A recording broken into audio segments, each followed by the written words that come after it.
والنجم والشجر يسجدان وفضل زمانا على زمان كما فضل مكانا على مكان وإنسانا على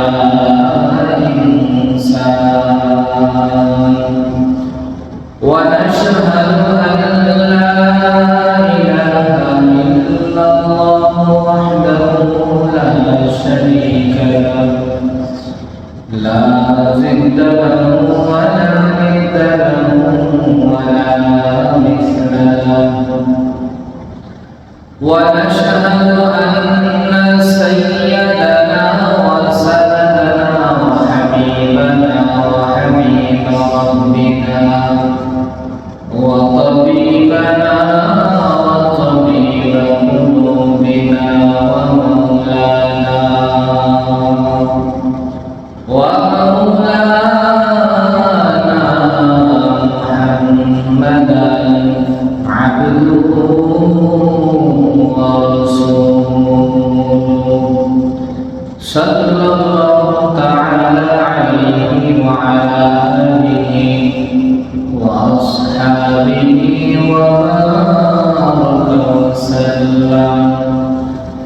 وبارك وسلم تسليما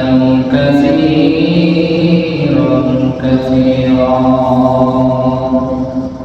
الذي أرسله الله تعالى بالحق بشيرا ونذيرا وداعيا إلى الله بإذنه وسراجا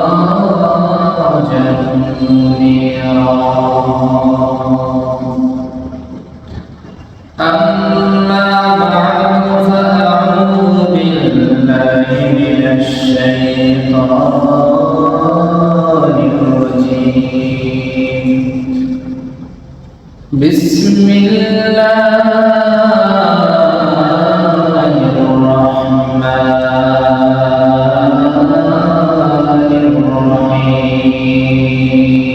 الرحيم إن الله اشترى من المؤمنين أنفسهم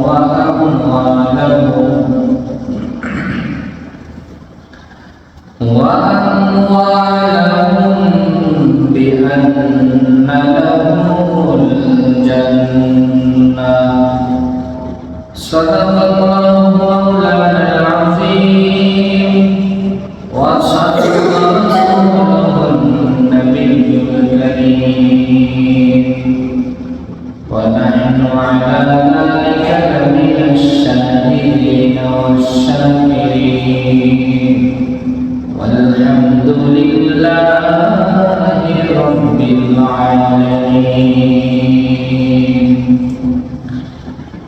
وقال النبي صلى الله عليه وعلى آله وأصحابه وقال النبي صلى الله عليه وسلم عن أنس بن مالك رضي الله تعالى عنه قال رسول الله صلى الله عليه وسلم ما أحد يدخل الجنة يحب أن يرجع إلى الدنيا أو كما قال عليه الصلاة والسلام.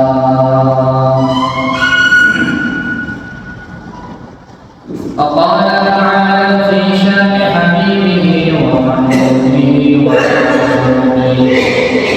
ومعشوقه مخبرا وآمرا إن الله وملائكته يصلون على النبي يا أيها الذين آمنوا صلوا عليه وسلموا تسليما اللهم صل على محمد وعلى آل محمد كما صليت على إبراهيم وعلى آل إبراهيم إنك حميد مجيد اللهم بارك على محمد وعلى آل محمد كما باركت على إبراهيم وعلى آل إبراهيم إنك حميد مجيد لا إله إلا الله لا إله إلا الله لا إله إلا الله لا إله إلا الله لا إله إلا الله لا إله إلا الله لا إله إلا الله لا إله إلا الله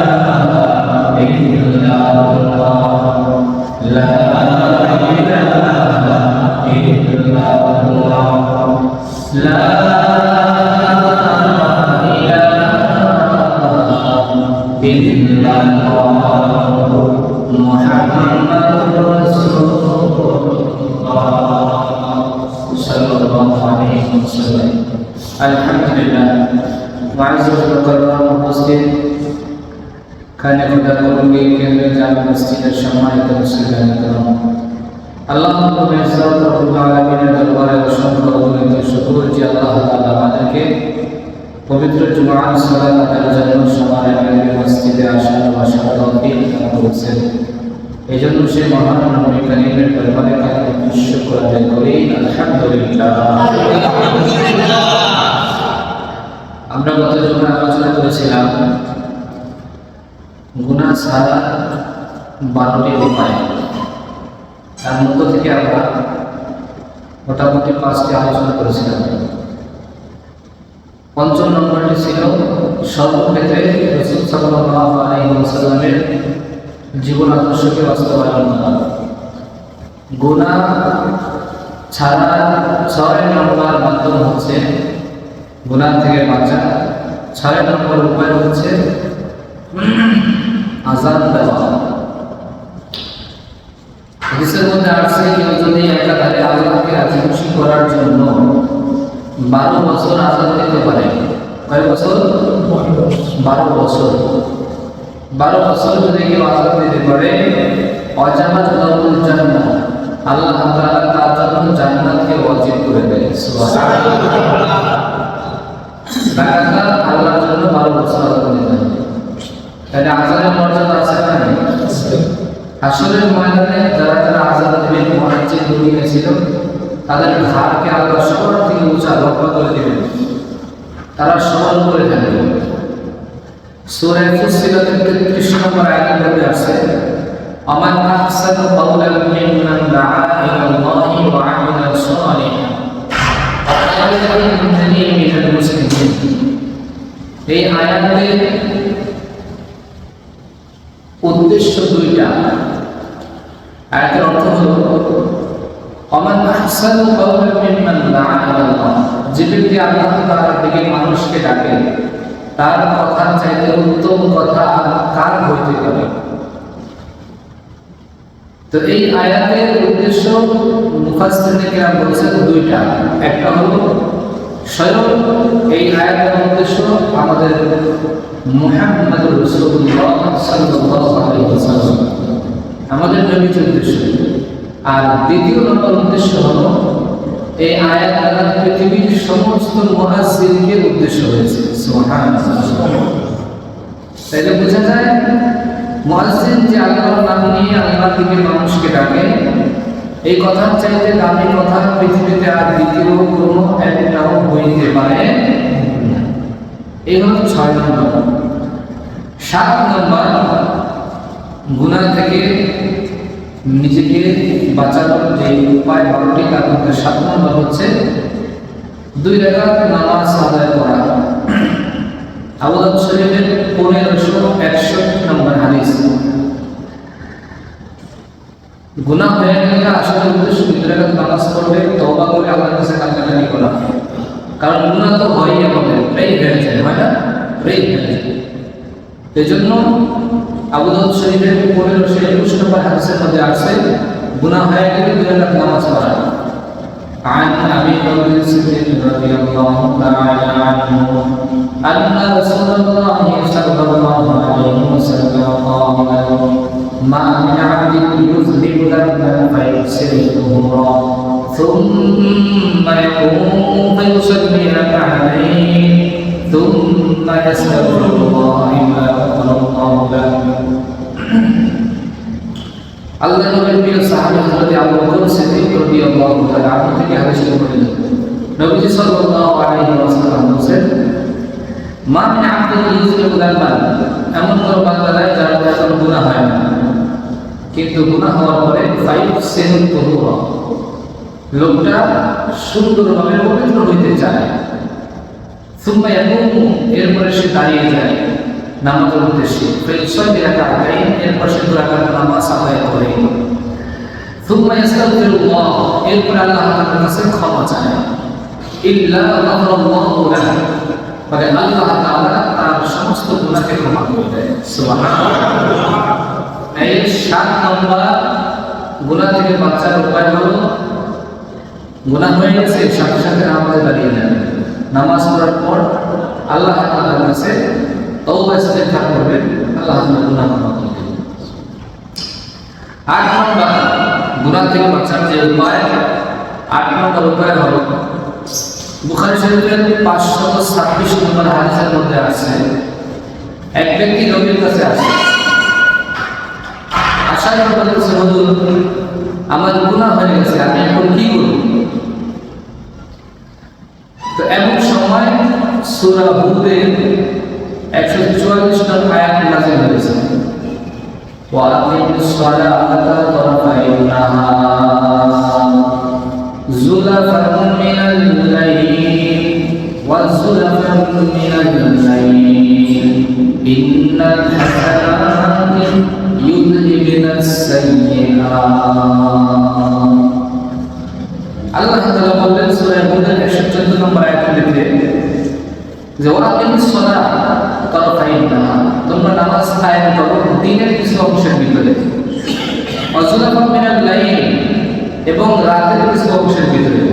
এটা তার উদ্দেশ্য হলো 5 ওয়াক্ত নামাজ, দিনে এবং রাতে মিলাই আমাদের 5 ওয়াক্ত নামাজ।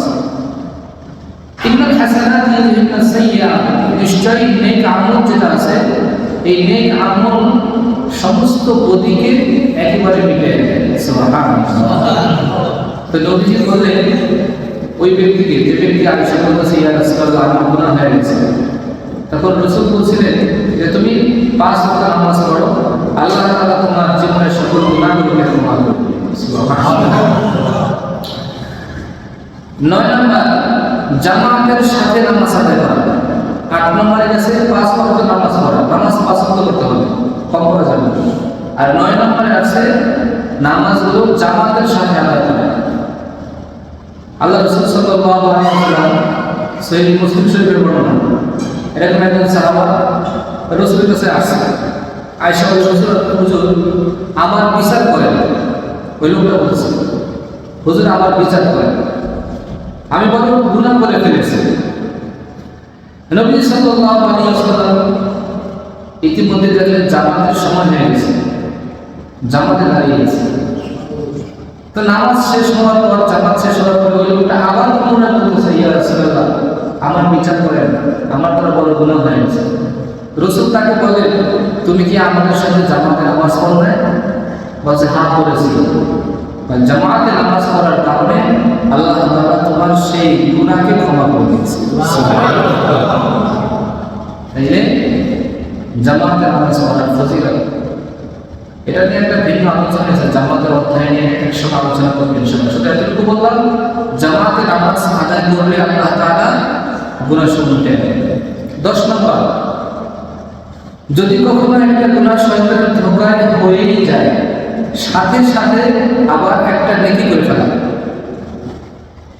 কথার কথা একটা গুনাহ হয়ে গেছে, তো আপনি গোপনে একবার সুবহানাল্লাহ বললেন, সহজে বুঝে না।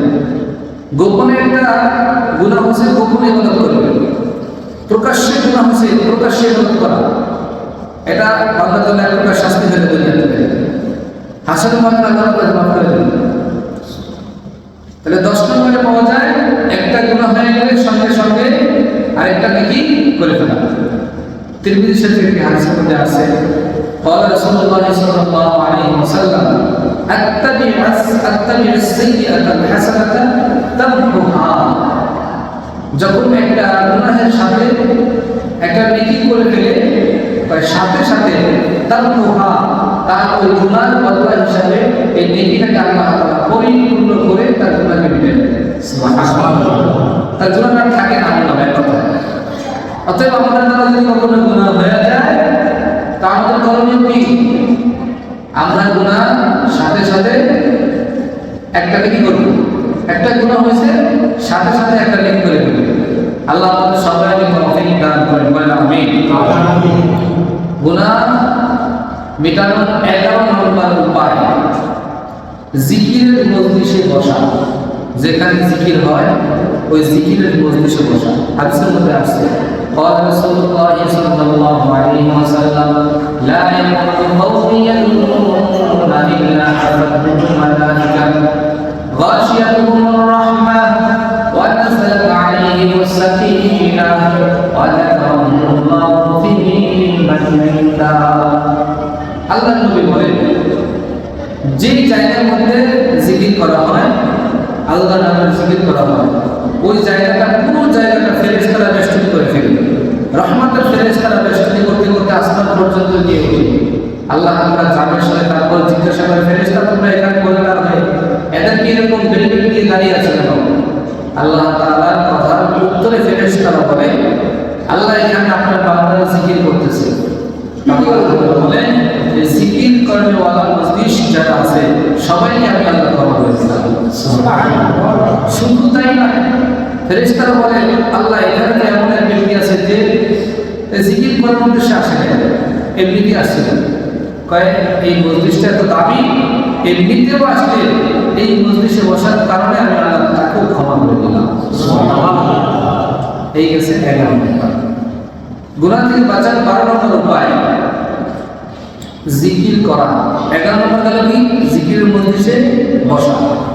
আর 12 নম্বর হচ্ছে জিকির করা। এই ব্যাপারে আল্লাহ রাব্বুল আলামিন পবিত্র কালামুল্লাহ শরীফের মধ্যে বলেন, ইয়া আইয়ুহাল্লাযীনা আমানু যিকুরুল্লাহা যিকরান কাসীরা ওয়াসাব্বিহুহু বুকরাতান ওয়া আসীলা। হে ঈমানদারগণ, তোমরা সকাল বিকেল আল্লাহ পাকের বেশি বেশি জিকির করো। কে বলছেন? আল্লাহ তাআলা। ইয়া আইয়ুহাল্লাযীনা আমানু যিকুরুল্লাহা যিকরান কাসীরা ওয়াসাব্বিহুহু বুকরাতান ওয়া আসীলা। সকাল এবং সন্ধ্যায় বেশি বেশি আল্লাহ তাআলার জিকির করো। আর আল্লাহ রাব্বুল আলামিনের পয়গম্বর বলেছেন, আহাব্বুল কালামি ইলাল্লাহি আরবা'a। নবীজি হাদিসে বলেন, আহাব্বুল কালামি ইলাল্লাহি আরবা'a। আল্লাহ তাআলার নিকট 4টা কালাম সবচেয়ে প্রিয়। 1 নম্বর হচ্ছে সুবহানাল্লাহ, 2 নম্বর আলহামদুলিল্লাহ, 3 নম্বর লা ইলাহা ইল্লাল্লাহ, 4 নম্বর আল্লাহু আকবার। তাহলে এই 4টা কালিমা যদি আল্লাহর নিকট সবচেয়ে বেশি প্রিয় হয়, তাইলে সব সময় আমাদের জবান দিয়ে এই 4টা কালিমাই বের হওয়া উচিত, ঠিক না? অথচ এক জায়গায় বসলে কি হয়ে যাবে, একবারে ফাউল যে কথাগুলো আছে, যে কথার কোনো বিন্দু পরিমাণ তার আমলের উপরে আসে না, সেই কথাগুলো হবে। আর এখন তো একটা চলতেই আছে ট্রেডিং চলতেছে, কি জাতীয় খেলা, জাতীয় বিশ্বকাপের খেলা, কি কপাল পোড়া মুসলমান। এই সপ্তাহের মধ্যে আমার একটা কাহিনী ঘটে গেছে, শুনছেন কিনা জানি না, অনেকে শুনছে। যারা মুরব্বীরা আছে এরা আমার তো বড় কম চালায় না, যার কারণে আপনারাও একটু কম জানবে। এই যে ব্রাজিল আর আর্জেন্টিনা, বাংলাদেশের সাপোর্টার সবচেয়ে 2 গুণ বেশি। এই ব্রাজিল যেই দিন হেরে গেল, এই সপ্তাহের মাঝখানে ঘটনা পত্রিকায় আমরা খবর নিউজ দেখলাম যে ব্রাজিল যেই দিন হেরে গেল, খেলাটা ছিল ব্রাজিল আর নরওয়ে, এই দুই দল খেলছে নাকি। খেলার পরে নরওয়ে জিতছে, ব্রাজিল হারছে। এখন ব্রাজিলের সাপোর্টার যে ব্যক্তিরা যারা ভক্ত আছে, হাই হ্যাঁ আমার দল হেরে গেল, ইজ্জত থাকে নাকি। তো অনেকে আবেগ কন্ট্রোল করতে পারে, অনেকে কন্ট্রোল করতে পারে না। ঘটনা এমনই ঘটে গেল বাংলাদেশের মধ্যে। বাংলাদেশের কুষ্টিয়া জেলায় মধুখালী ইউনিয়ন থানা, কুষ্টিয়া তো ছিলেন সবাই, ছিলেন না? হ্যাঁ, কুষ্টিয়া তো একটা মিছে না কথা, লালন সাগরী না নাকি? হ্যাঁ হ্যাঁ, লালন যাই হোক, পাবনা কুষ্টিয়ার পাশাপাশি মাঝখানে নদীর সাথে। তো যাই হোক, এই কুষ্টিয়ার কুমারখালী থানা, এই থানায় আল্লাহর এক বান্দা, নাম তার রতন। কি সুন্দর রতন! রতন নামে এক যুবক, ঘরে তার 3 মাসের একটা ছোট্ট ফুটফুটে কন্যা সন্তান। এই কন্যা সন্তানের কথাও চিন্তা করলো না, স্ত্রীর কথাও চিন্তা করলো না, মা বাবার কথাও চিন্তা করলো না, এমনকি আমার আল্লাহর কথাও চিন্তা করলো না।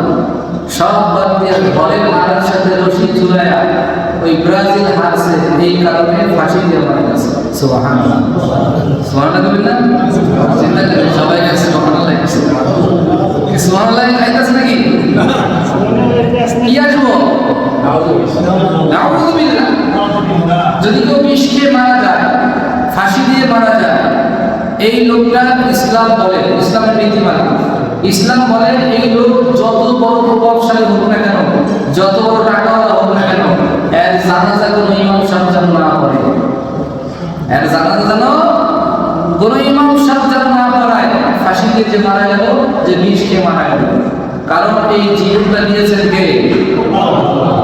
আল্লাহ রাব্বুল আলামিন বলেন, ইন্নাল্লাহা আশতারা মিনাল মুমিনিনা আনফুসাহুম ওয়া আমওয়ালাহুম বিআন্না লাহুমুল জান্নাহ। সূরা আত-তাওবা 111 নম্বর আয়াত।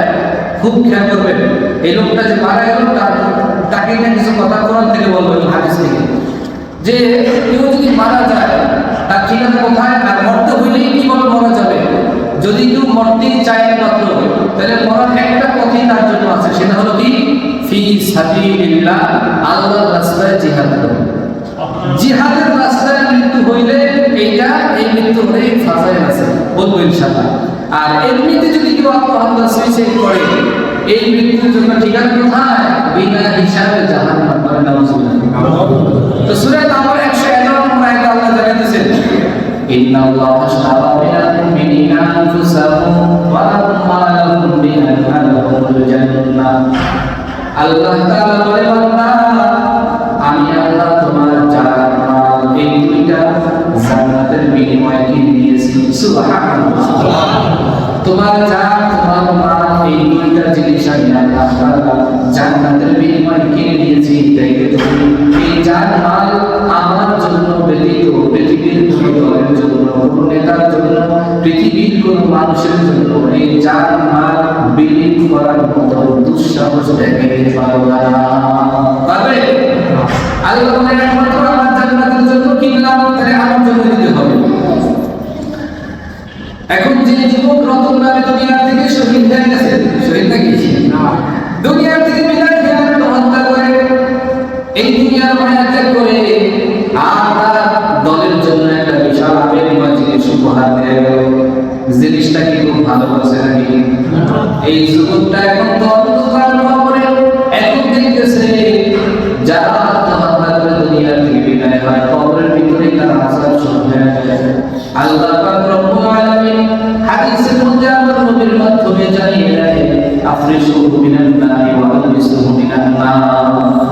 এই বিমান আল্লাহর ফরমান, যেটা আমার হুকুম ছাড়া তার নিজের ইচ্ছা স্বাধীন মতো দুনিয়া থেকে বিদায় হওয়ার জন্য চলে আসো, এর কবরের মধ্যে জাহান্নামের আগুনে বিছানা বিছায়া দাও। নাউযুবিল্লাহ।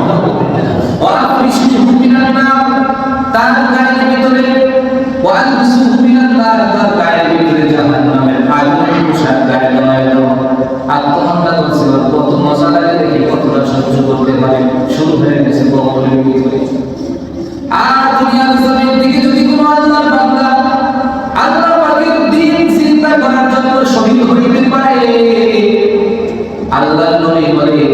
এই শহীদের মর্যাদা আল্লাহ তাআলার কাছে কিরকম? তিনটা হাদিস আপনাদের সামনে শোনাবো ইনশাআল্লাহ। এক নম্বর হাদিস, আল্লাহ রাসূল সাল্লাল্লাহু আলাইহি ওয়াসাল্লাম বুখারী শরীফের 817 নম্বর হাদিসের মধ্যে এসেছে, عن انس بن مالك رضي الله تعالى عنه قال قال رسول الله صلى الله عليه وسلم ما احد يدخل الجنه দুনিয়ার মধ্যে এমন কোন মানুষ নাই যেই মানুষ কিন্তু পরে যখন জান্নাতে প্রবেশ করবে, জান্নাতে প্রবেশ করার পরে আল্লাহ তাআলা তাদেরকে বলবে ইলা দুনিয়া, দুনিয়ার দিকে তোমরা আবার কি ফিরে যাইবা নাকি? আল্লাহ এরকম প্রশ্ন করবে। এই হাদিসের ভাষা, অর্থাৎ দুনিয়ার মধ্যে যত মানুষ জান্নাতি হবে, এই জান্নাতি মানুষগুলোকে আল্লাহ বলবে তোমরা কি আরেকবার দুনিয়া যাইবা? যাও, তোমাদেরকে বিনিময় হিসেবে দুনিয়ার সব দিব। এই এত বড় একটা আল্লাহ তাআলার পক্ষ থেকে ঘোষণা দেওয়ার পরে লোকজন কি বলবে জানেন? আমরা দুনিয়ায় আর যেতে চাই না, জান্নাতের এই নিয়ামতটাকে কিসের দুনিয়ায় যাব? দুনিয়ায় যাওয়ার দরকার নেই, এখানে থাকতে চাই। কয় সমস্ত মানুষ অস্বীকার করবে, দুনিয়ায় যেতে চাইবে না, ইল্লা শাহীদ। হাদিসের ভাষা কবি বলেন শুধু যারা আল্লাহর রাস্তায় শহীদ হয়েছিল এই বান্দাগুলো ওই সময় আল্লাহর কাছে বলবে আল্লাহ আমরা দুনিয়ায় আবার যাইতে রাজি আছি। আল্লাহু আকবার। শহীদ বান্দারা তারা বলবে আল্লাহ দুনিয়ায় আমরা আবার যাইতে রাজি আছি। আমরা যে দুনিয়াতে গলা কাইটা হাত কাইটা তোমার দিন চিন্তার জন্য শহীদ হয়ে গেছিলাম, ওই শহীদের মর্যাদা তুমি যে দুনিয়ার জান্নাতের ভিতরে আমাদেরকে এত বড় মর্যাদা দিলা, এটা কোনদিন কল্পনা করি নাই। এই মর্যাদা নেওয়ার জন্য বিআশরি মাররা 10 বার দুনিয়ায় যাইয়া দ্বীনের জন্য আমরা শহীদ হইতে রাজি আছি। কয়বার?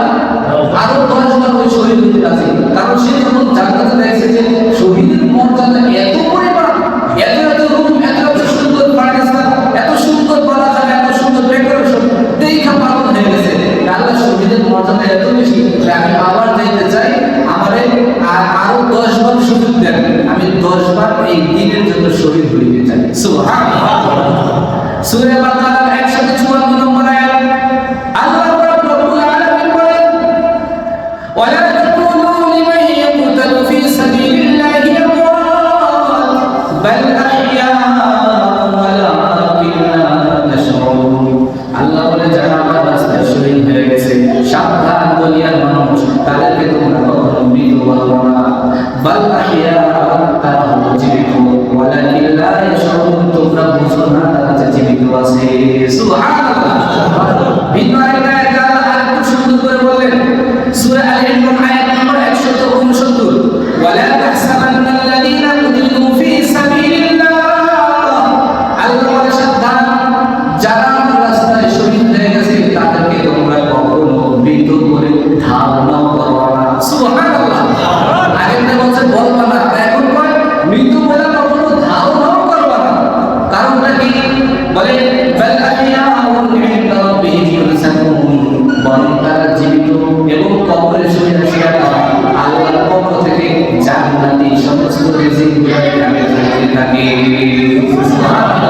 তাহলে আল্লাহর রাস্তায় যারা শহীদ তারা কি মৃত নাকি? তারা মৃত না, তারা কবরে শুয়ে শুয়ে আল্লাহর তরফ থেকে কি পায়? রিজিক, জান্নাতি খাবার খাইতে থাকে। সুবহানাল্লাহ। এবার আসেন মজাদার একটা হাদিস, জামিউত তিরমিজি একটি কিতাবের নাম। আমরা বুখারী, তিরমিজি, আল-বারাকাত আছে এই পাঁচটা যখন দাওরায়ে হাদিস পড়েছিলাম তখন বিখ্যাত 6টা কিতাব ছিল। দাওরায়ে হাদিসের বছর বুখারী নামক যেটা মোটামুটি সবাই চিনে, বুখারী, মুসলিম। তিরমিজি নামক কিতাবের একটা শামাইলে তিরমিজি বলে একটা অংশ আছে, নবীজির জীবন বৃত্তান্ত আলোচনা, এটা একসময় করব ইনশাআল্লাহ। এই শামাইলে তিরমিজির ভিতরে 1663 নম্বর হাদিস আছে, আল্লাহ রাব্বুল আলামিন একজন শহীদকে 6টা পুরস্কারের ঘোষণা করে আল্লাহ তাকে সম্মানিত করে দিবেন। সুবহানাল্লাহ। কয়টা পুরস্কার যদি বলেন? 6টা পুরস্কার দিবে, তবে 6 এর সাথে একটা বাড়তি আছে। সুবহানাল্লাহ। তাহলে পুরস্কার কয়টা? 7টা, কিন্তু হাদিসের ভাষা 6টা। عن انس بن مالك رضي الله تعالى عنه عن النبي صلى الله عليه وسلم قال للشهيد عند الله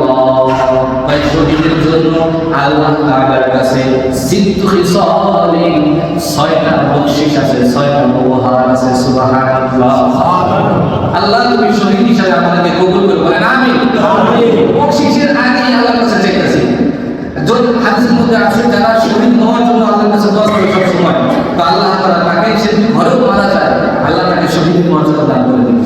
যার তামান্না থাকবে শহীদ হওয়া, এজন্য দোয়া করবেন একটা দোয়া, আল্লাহুম্মা রসুলুল্লাহ শাহাদাতান ফি সাবিলিকা ওয়াজআল মাউতিনা ফি বালাদি রাসূলিক। আমরা আমিন বলে প্রে নামাজে করি, নামাজের পরে মনে রাখতে দোয়াটা প্রে বলার চেষ্টা করি।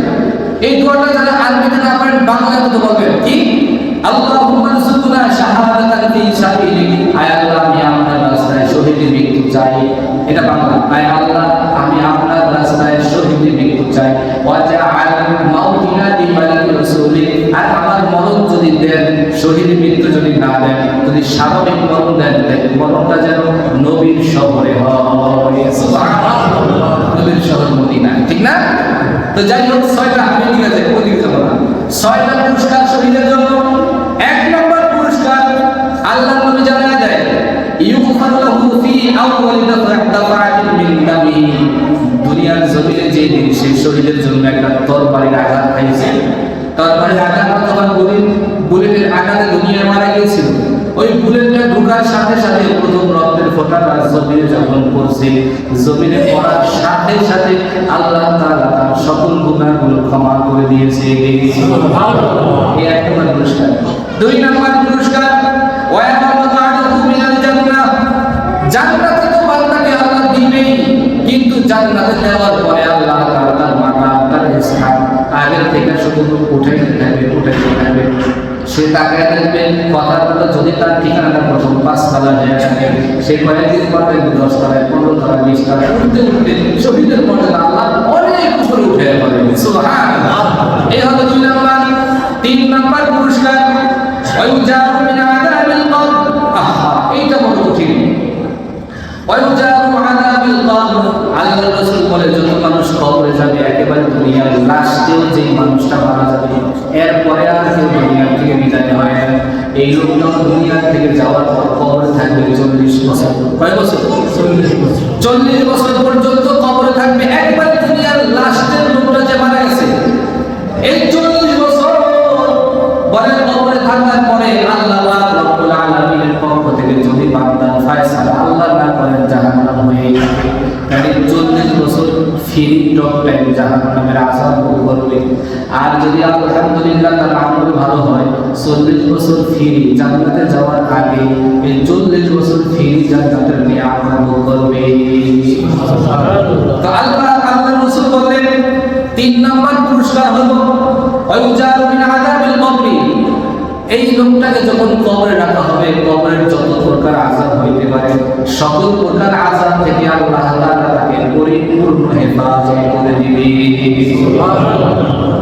আল্লাহর নবী সাহাবায়ে কেরামদেরকে প্রায় বলতেন, দোয়া যখন করবা, দোয়ার ভিতরে যেন পার্সোনাল একটা অংশ থাকে, আল্লাহুম্মা ইন্না নাউযু বিকা মিন আযাবিল কবরি।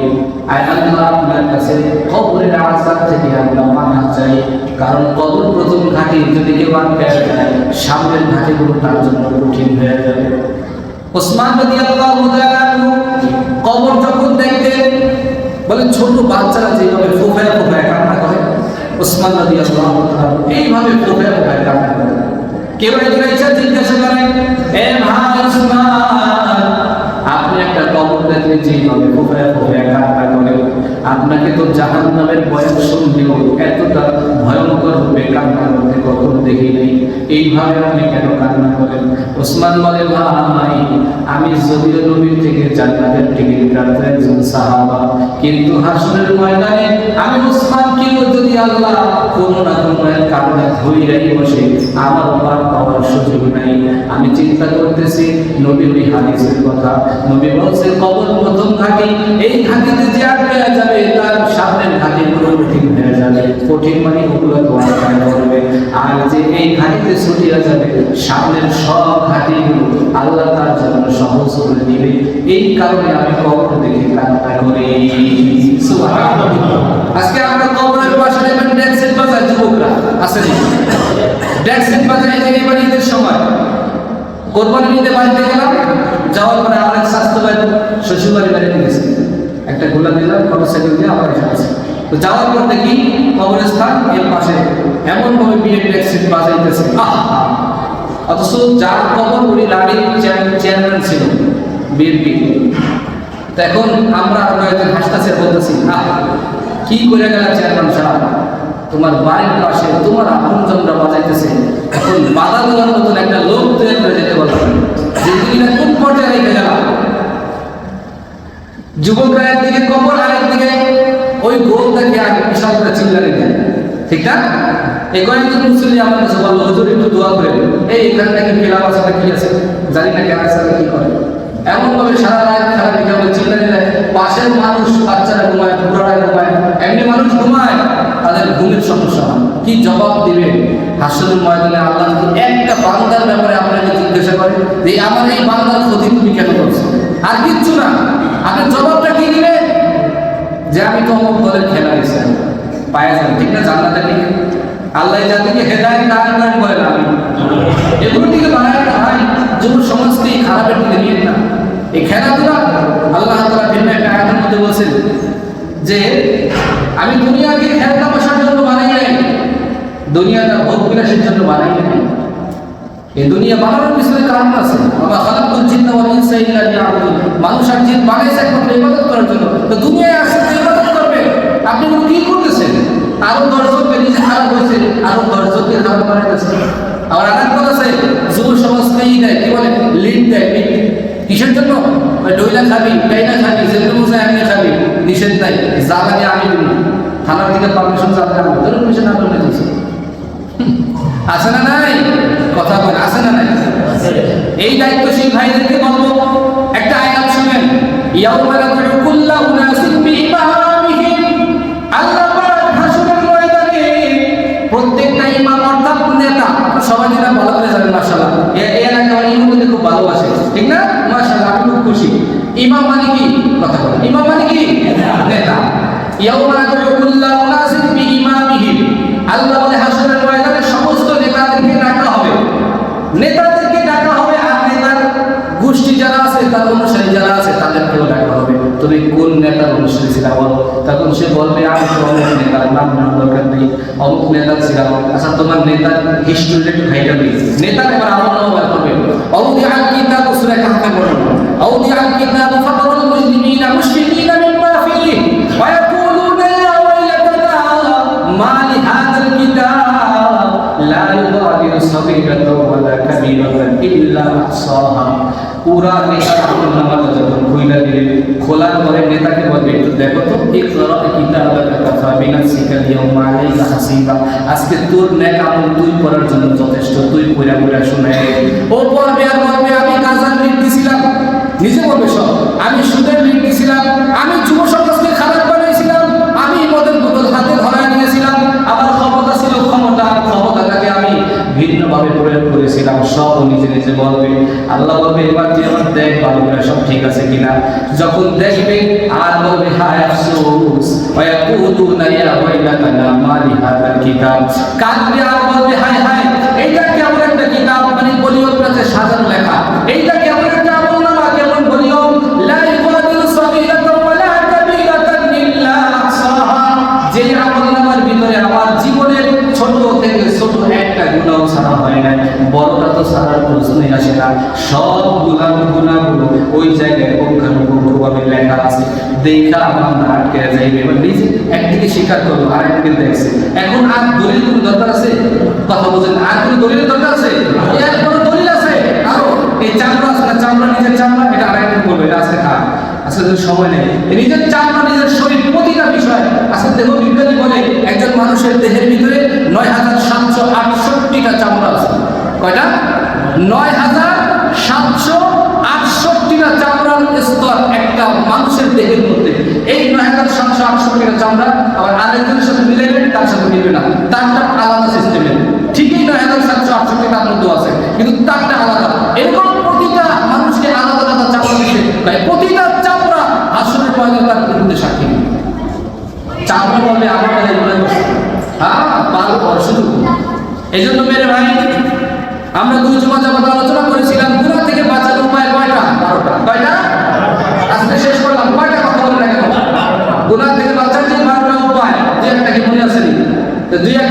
মনে আছে আজকে যেগুলো লাস্টে বললাম, গুনাহ হলে 2 রাকাত নামাজ পড়া, গুনাহ হলে কি করা? 2 রাকাত নামাজ পড়া, অন্তত এতটুকু মনে আছে। আরেকটা মনে করে দিই, গোপনে গুনাহ করবেন, গোপনে মাপ চাইবেন, আর প্রকাশ্যে গুনাহ করলে প্রকাশ্যে মাপ চাইবেন, পারবেন তো ইনশাআল্লাহ? প্রকাশ্যে তো স্মরণ করবেন, হ্যাঁ সর্ব দুনিয়ায় কাছে থাকেন, আখিরাতে যেতে তখন তামাম নবী উম্মতের সামনে দাঁড়ায় আপনাকে আল্লাহ লজ্জা দিব, তখন স্মরণ করে রাখবেন। তখন তো আপনার মা বাবা ভাই বোন আত্মীয় স্বজন যারা সবাই দুনিয়ায় ছিল সবাই জানছে আমি ইমাম সাহেব, সবাই কি জানে কই হুজুর তো খুব ভালো, এই করে কতক্ষণ না কেন হুজুর তো খুব ভালো, একে কি গুনাহ করে তো খবর নেই। হাসরের ময়দান হুজুরের গুনাহগুলো যখন মুসল্লিরা জানবো তখন মুসল্লিরা বলবো আপনি এই কাজ করছেন, তখন লজ্জার আর শেষ আছে ভাই, কথা বলেন লজ্জার শেষ আছে নি? তো হাসরের ময়দানে আপনার স্ত্রী, আপনার সন্তান, আপনার মা বাবা, আপনার ভাই বোন সবাই আপনার পাশে দাঁড়ায় দেখবেন যে আপনি এত বড় বড় গুনাহগুলো করছেন যেটা পৃথিবীর কেউ যাবে না। এই জন্য মেরে ভাই আমরা আমাদের জীবনটাকে কাজে লাগাই এইভাবে যে আমরা দুনিয়ায় যতদিন থাকি মৃত্যুর আগে আমার জীবনকে পরিবর্তন করি, কোনো দলের জন্য নয়, কোনো নেতার জন্য নয়, আল্লাহর জন্য আমার জীবনকে পরিপূর্ণ উৎসর্গ করতে রাজি আছি ইনশাআল্লাহ, এবং আল্লাহর জন্যই যেন সমস্ত নেক আমল হয় ইনশাআল্লাহ, ঠিক আছে না? ইখলাসের সাথে আল্লাহ পাক আমাদের নেক আমল করার তৌফিক দান করেন, বলেন আমিন। আমাদের 3 দিনের একটা জামাত হয়েছিল, আজকে চলে আসছে, ঠিক না? 10 থেকে 12 জন সাথী মাশাআল্লাহ সময় দিয়েছে, আবার সামনের মাসেও যাবে বলে আজকেই তারা জামাতের আমার তারিখ নির্ধারণ করেছে, বলেন আলহামদুলিল্লাহ। এখন কি মাস চলে? জুলাই, সামনে কি মাস? আগস্ট। আগস্টের 11 তারিখ রোজ মঙ্গলবার, আপনাদেরকে জানাই দিলাম যেন আপনারা মানে 1 মাসের প্রস্তুতি নিতে পারেন। কয়েকজনের কিন্তু দইরা এবার যদি না করে এটা দইরা আমি নিয়ে যাবো, কারণ 1 মাসে তো পুরো মোটামুটি, তখন কয়েকজনের নিতে পারবো আমি, এটা আমার মনের আশা কি। আর বাকিদেরকে জানাই দিলাম এই 1